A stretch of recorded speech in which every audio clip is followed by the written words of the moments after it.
to the Boys Fantasy Sports Network. It's your boy Robbie J here with my co-host TyBerg, aka TyBoogie. What's good? What's good? How we doing?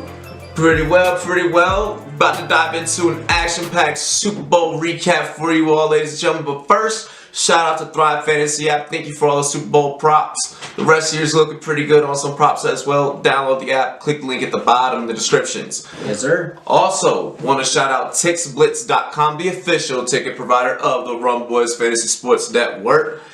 The price that you see is the price that you pay. Minus 5% with the Boys promo code. All caps. Make sure you use all caps. And yeah, the price you see, the price you pay. Your next sport, your next concert. Go ahead and check out TixBlitz.com. But without further ado, we gotta dive right into this Super Bowl action. You know what I'm saying? There's a lot of talk going around this lowest Super Bowl scoring in history. 13-3 tie. What you got, bro?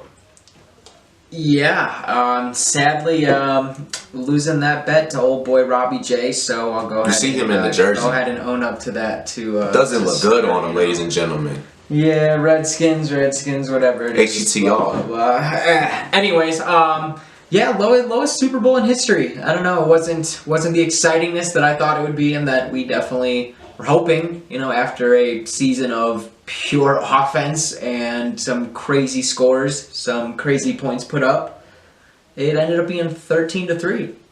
Yeah, 13-3. Now, I apologize to everybody out there. I had this projected going like 37-33.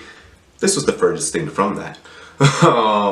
Also, with that said, both defenses showed up, man. I mean, that's exactly what happened. Yeah, both defenses showed up.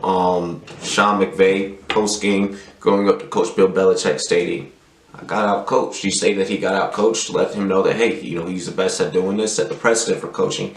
How do you feel about that, bro? One real man owning up to that shit first. I mean. But he did. I mean, he got out coached. There wasn't a whole lot of, McVay could have tried to. I was waiting. We were saying the whole time, "Here's the fake. It's coming. Here comes the fake. Here comes the fake." I mean, he could have tried to pull a couple more strings to do this or that. I don't care if Gurley is in there as a broken, side piece. Put him in at receiver and let him decoy. Let him just hobble down the field for all I care. Gurley carried it 10 times for 35 yards.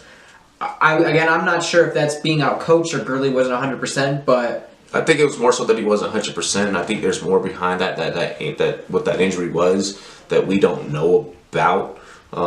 As we talked about on the previous episode, the battle between Sonny Michel and Todd Gurley was going to be an interesting one. Sonny Michel with the only touchdown of the game, and actually was pretty productive. Again, with a not so high yardage or scoring or anything really going on. I mean, Michel ended up with 94 yards.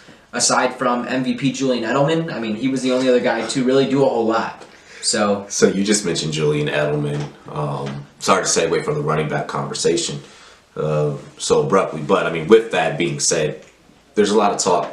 Do you think that Julian Edelman is Hall of Fame caliber right now? Like, are you feeling that talk and that buzz right now?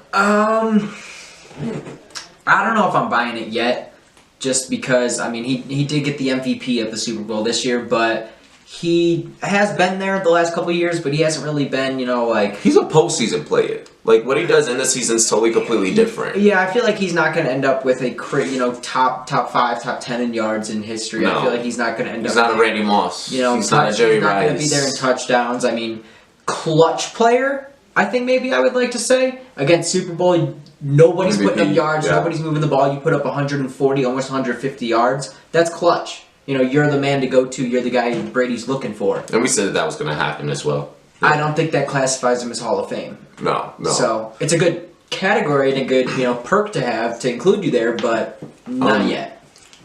I got a hot take for everyone out there. And some of our fans out there, our Bostonian fans out there, maybe not like this one, but this is a hot take. Cooper Kupp is in that game for LA. That LA offense is completely different. I don't think that you're going to go 13-3 against New England. I think this game goes a lot differently. Let me know what you guys think in the comments section. Belichick plays them differently, though. It's not like the Patriots would have been a whole new game plan Belichick would have taken somebody out of the game. Gurley having his knee hurt and C.J. Anderson having to carry the weight of that team is the reason that happened. They couldn't do play action the whole time. Goff was never really comfortable. He never really was, feeling himself. He already blames himself for the loss. So I think that's why the defense was just in his face the whole time. They never had a chance to let him get out of the pocket and throw it like you wanted to. I don't know. I still say otherwise. Let me know what you guys think in the comments section. I definitely want to get some reactions to that take right there. Want to talk about the halftime show because interesting enough, that halftime show sucked. Okay, NFL. Maroon 5, Travis Scott, Big Boy did not mix together. Adam Levine standing next to Travis Scott while he was doing sicko mode just looked kind of weird. I wasn't really a fan of the Ash where he's coming in. I felt I don't know. What are your thoughts, bro? I think we should add Sweet Victory. The whole time. I think I'm gonna just leave it and end it with that. I mean, they played the video for a second. They should have just done it. They should have just done it for me.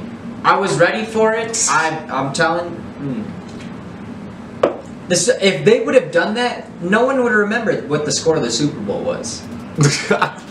No one would have cared. The Super Bowl was exciting enough that if they would have played Sweet Victory, it would have been the end of it. But it would have been the end of it. But. And that's the whole Super Bowl overall. I mean, gotta be the reason why the run is always gone in general. No, just halftime. The Super Bowl wasn't bad. If you can appreciate some football, appreciate some defense, I appreciate the defense. You get it. You get it. But I wanted to see a high score. I mean, I wanted to see a 30-something point game, but it's whatever. The halftime show is for sure why the run was gone. For sure. But other than that, ladies and gentlemen, we're out here with your Super Bowl recap. Cheers to me, cheers to you all, Run Boys and Girls, what it do. Thank you for joining Run Boys Fantasy Sports Network.